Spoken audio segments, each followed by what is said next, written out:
যে আমরা দেখছি গতকালকে থেকে বাংলাদেশের বিভিন্ন জায়গায় ঢাকা শহর থেকে শুরু করে বিভিন্ন অপ্রত্যাশিত ঘটনা ঘটছে, সহিংসতার ঘটনা আমরা শুনতে পাচ্ছি। আমরা আপনাদেরকে স্পষ্ট করে বলতে চাই, এই যে বাংলাদেশের ছাত্র সমাজ একটি এত বড় আন্দোলন করেছে, একটি ফ্যাসিস্ট একটি সরকারের যে একটি পতন ঘটিয়েছে, সেটি আমরা এই কারণে করিনি যে একজন নির্যাতক চলে যাবে আরেকজন নির্যাতক এসে সেই জায়গাটি নিবে। এটি আমরা আমাদের জায়গা থেকে কোনোদিনও মানব না। বরং এই যে নির্যাতনের যে প্রসেসটি রয়েছে, যে সিস্টেমটি রয়েছে, এই সিস্টেমটি ছাত্র সমাজ বা বর্তমান বাংলাদেশের যে প্রজন্ম তারা চায় না। সেই নির্যাতনের সিস্টেমটি চেঞ্জ করার জন্য আমরা আমাদের এই আন্দোলনটি করেছি, এই অভ্যুত্থানটি ঘটিয়েছি পুরো বাংলাদেশের মানুষকে নিয়ে। সেই জায়গা থেকে বিভিন্ন রাজনৈতিক মতাদর্শ, সে বিরোধী মতাদর্শ হতে পারে কিংবা বিভিন্ন যে রাজনৈতিক মতাদর্শে যা ছাত্র সংগঠন বিভিন্ন রয়েছে, তাদের কথা বিভিন্নভাবে শোনা যাচ্ছে যে তারা প্রতিহিংসার বশবর্তী হয়ে এই বিভিন্ন ভাঙচুরগুলো চালাচ্ছে।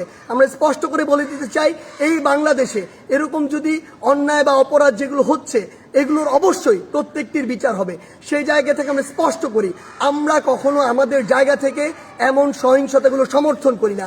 একটি দল 15-16 বছর ধরে বাংলাদেশে এই একটি রেজিম চালিয়েছে, একটি যে স্বৈরাচারী ব্যবস্থা চালিয়েছে, আবার কেউ এসে যদি এটি চালায়, তাহলে আসলে পরিবর্তনটা হলো কি, লাভটি হলো কি?